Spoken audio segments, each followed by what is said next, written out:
Hey everybody, it is 2:15 on Friday afternoon at the time I am recording this, getting ready to post everything on Monday for week 2 when you should be seeing this.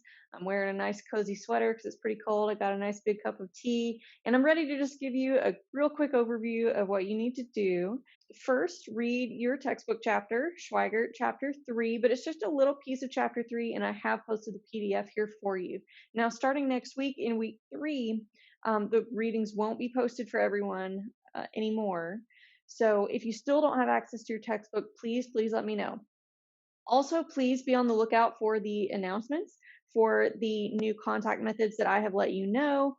Typically, I was a little wary of giving out my just regular old cell phone number instead of Google Voice, but I decided y'all are pretty responsible. Nobody has abused the Google Voice number yet and harassed me with it or, called at weird times or anything like that. Y'all are pretty responsible, right? So went ahead and gave you my cell phone number so that you can contact me there. I've also got a backup Gmail email address that you can use to contact me if my Patriot email for some reason is not receiving your emails. And I'm really sorry about that. I didn't know until well into our first week of class that was happening when people started emailing Lauren Thomas, who was then emailing me about it. I feel terrible that I haven't been seeing your emails. I haven't been ignoring you. I promise. I'm usually pretty on top of email. The next thing you need to do after reading that textbook chapter is to watch the lectures as per usual. I know it can be easy to skip those since nobody's making you sit in class and watch them, but our next assignments are going to be very heavily based on these. Even though they weren't quite so much week 1, we just had a little bit of an introduction.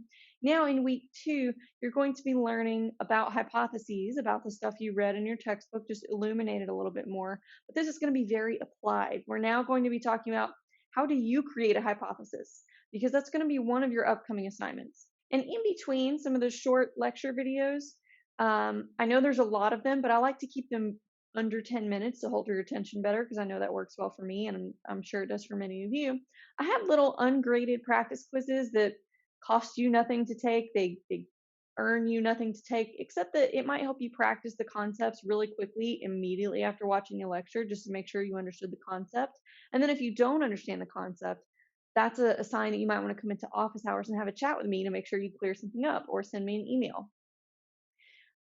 After you finish those lectures and those little optional embedded quizzes, anybody could do those, anybody can skip them, I don't really care. There is a required quiz, and that's the next step that you'll do. We have a quiz all about the lectures. Now, you get all the points for that quiz just for doing it. So it's participation based.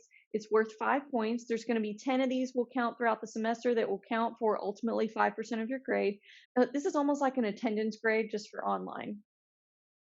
But it has some very useful explanations underneath these quiz items. So I encourage you not to just blindly click through and type stuff in.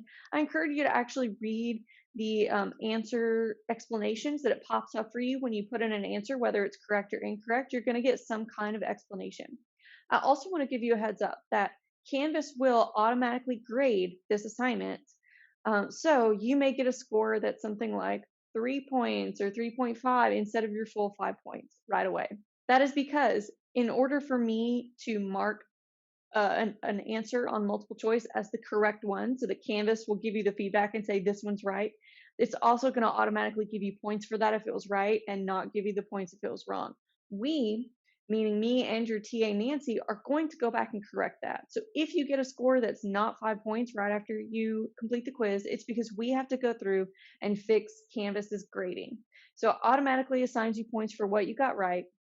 It won't touch the essay questions or the little short answer because we have to go through and grade those. We can't make those automatic. So just stay tuned. If your grade looks a little weird at first, it will get fixed. So don't sweat it. So that quiz is due on Wednesday. We like to kind of assess for whether you're watching the lectures and getting the material in the middle of the week to make sure you're keeping up. And then at the end of the week, by Sunday, you're going to have a piece of your observation research project due. So your first piece of that project last week, remember, was just getting together with your group members. This week, it's going to be figuring out what topic you want to research with your group. So y'all need to get together and discuss a topic and tell me that topic in the form of a question. And I have a lot of descriptions and examples of what those questions should look like. And remember, this observational research project is the one that you do in a group, and it is the one that is due right before spring break. Before or after you do that, also due on Sunday, you need to brainstorm and come up with a research question for your survey research project. And this is one that's individual. It has nothing to do with your group research question. This is just your first shot to tell me what you're interested in and what you want to research. Once you tell me your research question for this, we will turn it into a hypothesis in a future week. And then we're going to set it aside and come back to it after spring break. So we are just getting the gears started turning on this, but don't worry about it. You're not going to be working on two projects every single week all throughout the semester. It will be broken up eventually. We just had to get this one started first. And also for this week, you need to start on those city training modules, that ethical training that you registered for last week. You need to do the first 3 modules this week and turn them in by Sunday night. Now, I know that sounds like a lot due, but the city modules should take a little less time than everything else. That quiz you could also do pretty quickly and come back to it when you're studying for the test later. It's just, as I've explained before, this course has to be heavily front loaded. We have to make sure that you're very well trained to start your research projects. And then when you're conducting the research projects, we tend to start doing those one at a time and doing fewer assignments every week that build off of all these smaller assignments you're doing in these first few weeks of class. That's all I've got for you today on this sunny yet chilly Friday afternoon. And I hope that you have had a good weekend and that you're ready to get started on week 2. Please let me know if you need anything. See ya.